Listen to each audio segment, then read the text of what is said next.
Hi and welcome to Newsfeed from my apartment. I'm Kamali and here's a look at some of the things people are talking about and some of the stuff they're sharing around the world. Proof the pandemic has been good for the air that we breathe. Will leaders now do anything with this opportunity they have for change? We look at the Bill Gates conspiracy and ask why people are so quick to believe in misinformation. Why has the new news media industry been unable to see it through the pandemic? And the Turkish historical television epic Diriliş Ertuğrul takes over Pakistan.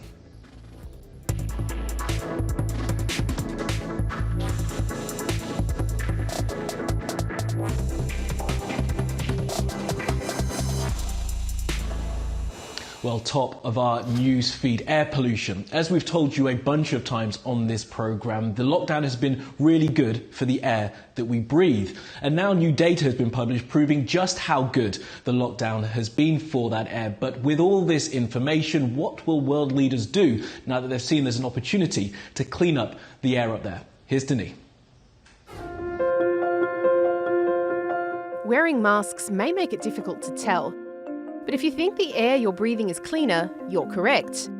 Scientists have found daily global carbon emissions between January and early April were 17% lower compared to average levels in 2019, meaning a drop of 17 million tonnes of carbon dioxide every single day. It could be the largest decrease in emissions ever recorded. A study published in the journal Nature Climate Change suggests emissions from surface transport worldwide over the 3-month period have declined by 43%. That's the equivalent of the power generation of other industries combined. However, the lead author says it's unlikely to last. Massive changes to the economy and transport and energy systems are needed for that to happen. One industry that may not fully recover is oil. The collapse in the price of crude, in part due to lower demand, has forced many wells to shut down. Some may never reopen. While slowing overall, global renewable power will grow by 6% this year. The United States is on track to produce more electricity from renewable energy this year, and the UK can go for weeks at a time without using coal power at all. But scientists have warned the gains are only temporary. Meteorologists say 2020 is on course to be the hottest year on record. The lockdowns during the coronavirus pandemic are giving us a glimpse of what the world could look like if it moves away from fossil fuels. All right, let's take a look at some COVID-19 related stories that you may have missed. President Trump lied in his letter threatening the World Health Organization. He quoted a report in the medical journal The Lancet as forming part of his argument, calling for reform of the WHO or the United States would pull out. The editor of The Lancet tweeted at Trump telling him that no such report was published in The Lancet. This is how flight attendants on Qatar Airways will be dressed from now on. Full personal protective equipment over their normal uniform. Talk about the glamour of travelling by air.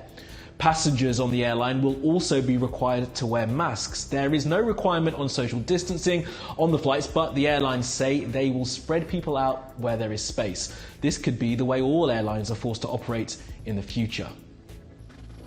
And toys that look a little like the mask worn by the character Bane in the Batman movie have sold out on some sites in America. They are obviously no use in protecting against COVID-19, but that hasn't stopped loads of Americans buying loads of them.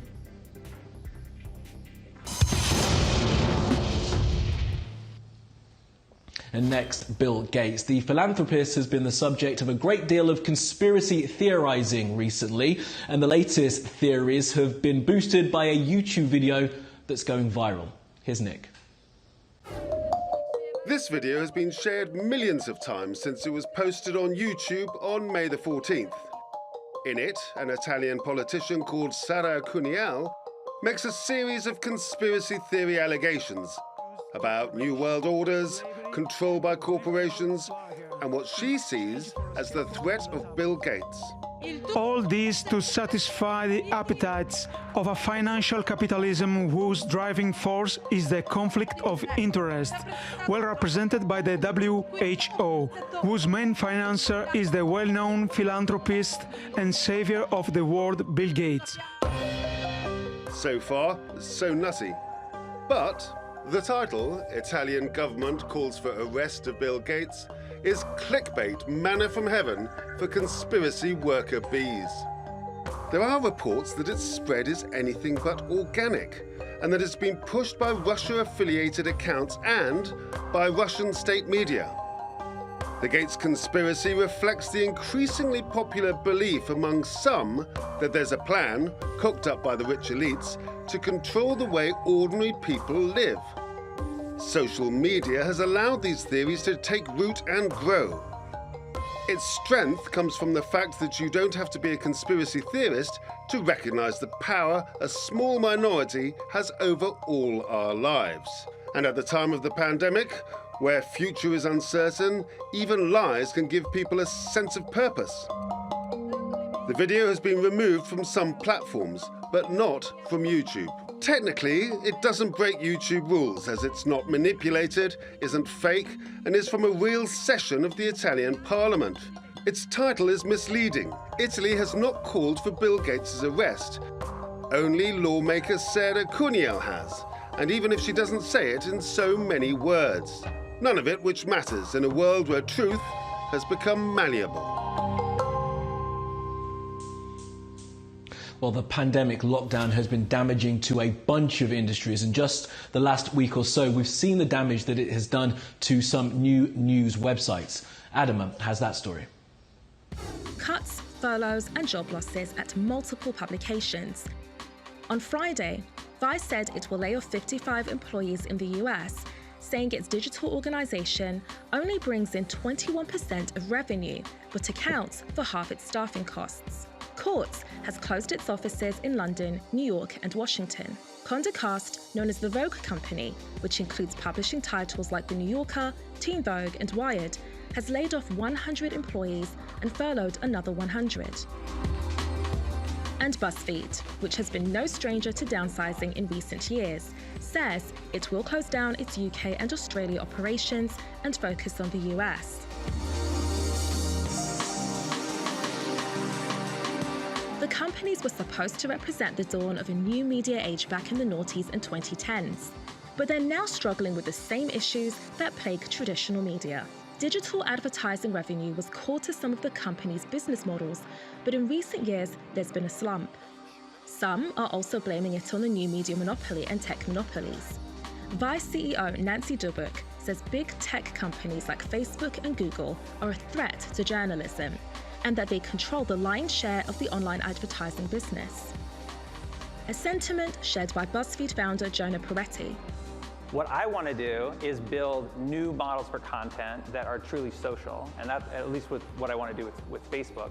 And that's what we've always done. We always think, how do we make content that people will engage with and share? And if we make a tasty video, will they actually cook the food? If we do a nifty thing, will they spend a weekend doing a DIY project? When we do BuzzFeed lists, do they tag their friends and joke and laugh with their friends? So we want to figure out, how do you make content truly social? In Australia, the problem is being addressed by the government, which says it plans to force Facebook and Google to pay content producers when they use their content. The French government is looking at a similar scheme.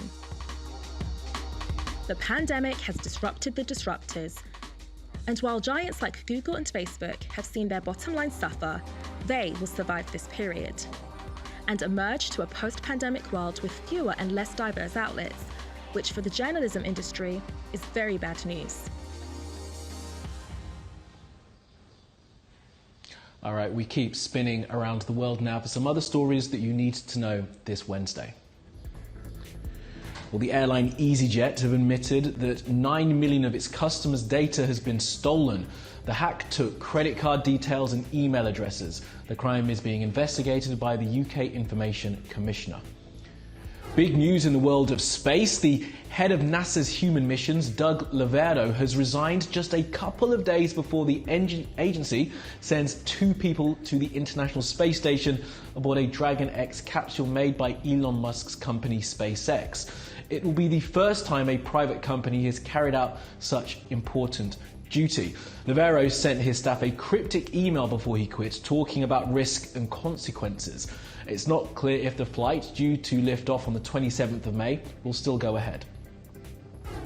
And back on Earth, the woman who played Batwoman in a TV series called Batwoman has quit the show. The actor Ruby Rose says she will not reprise her role for the 2nd season of the programme. That will not stop the show going ahead. She will be replaced. Well, Untitled Chapter is a Turkish-made historical epic that has been taking over countries all over the world. The latest country for it to conquest, Pakistan. It's got the memes.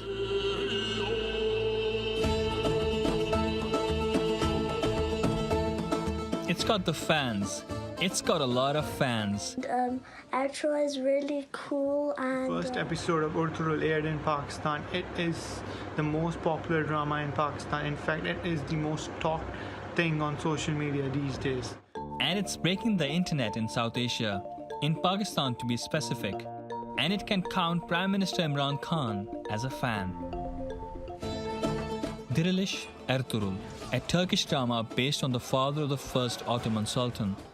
यहाँ से पहले वो Hollywood से शुरू होता है, फिर बॉलीवुड जाता है, फिर बॉलीवुड से यहाँ आ जाता है। एक थर्ड हैंड कल्चर प्रमोट हो रहा है। मैं इसलिए चाहता हूँ कि कोई पता तो चले हमारे बच्चों को, नौजवानों को कि फ़र्क क्या हमारे में, कि हमारा भी एक कल्चर है। Pakistan's public broadcaster PTV, in collaboration with its Turkish counterpart TRT, started dubbing the series in Urdu after Khan's visit to Turkey last year, and it's since taken the subcontinent by storm. The Muslim history is very, very rich. The Islamic history has so much, there's so much events that have happened. So none of that was really coming through. And I think Ertuğrul sort of just placed itself beautifully into that point where everyone was looking for it, but they couldn't find it. So the fact that Pakistani government decided to dub it and then give it to the people is a smart move on their part. And it's not just the show's larger-than-life portrayal of Turkish history that's met with approval, but also its representation of Muslims. Bollywood has often been criticized for its negative portrayals of Muslims and their history. Bollywood and Hollywood both have at best depicted Muslims as naive victims of brainwash or fundamentalist elements, or at worst as out-and-out perpetrators of sin, terrorism and vile acts in the society. And then when a show like Resurrection Ertuğrul comes about, and it shows Muslims not only leading from the front and in the driver's seat, but also trying to achieve all these lofty goals, which South Asian Muslims, at least a lot of them, hold extremely close to their heart, it's bound to become extremely popular. Despite its success, the show hasn't been without controversy. Pakistani actors have questioned the government's prioritization of a Turkish show. But experts say the impact of Dirilish might force producers in Pakistan to diversify their content. You would only see just a few diversifications in terms of content, in terms of characters. So now you'll see that, hopefully, I have my fingers crossed, that they'll understand that, look, the audience is asking for it. Give it to them, find a way and deliver it to them. Ertuğrul has conquered Pakistan. The question for the so-called Turkish Game of Thrones now is, where to next?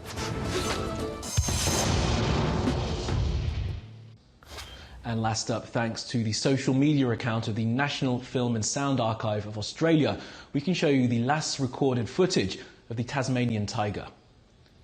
This 21-second clip was filmed in 1935, just before the animal was hunted to extinction. It's one of the largest known carnivorous marsupials on the planet and is incredible to look at. Its proper name is the thylacine. As you can see, it has a striped lower back, which is how it got the name Tasmanian tiger, but the head, if you look at it, is pretty canine. It's a beautiful creature, millions of years old, destroyed by humans last century, reduced to a 21-second clip on social media this century. And that is it. Stay home and stay safe if you can. If you're watching this on YouTube, please be sure to subscribe. Get at me with any questions or comments you have. You'll find me at Kamali Melbourne. Thank you for watching, and we'll see you again tomorrow.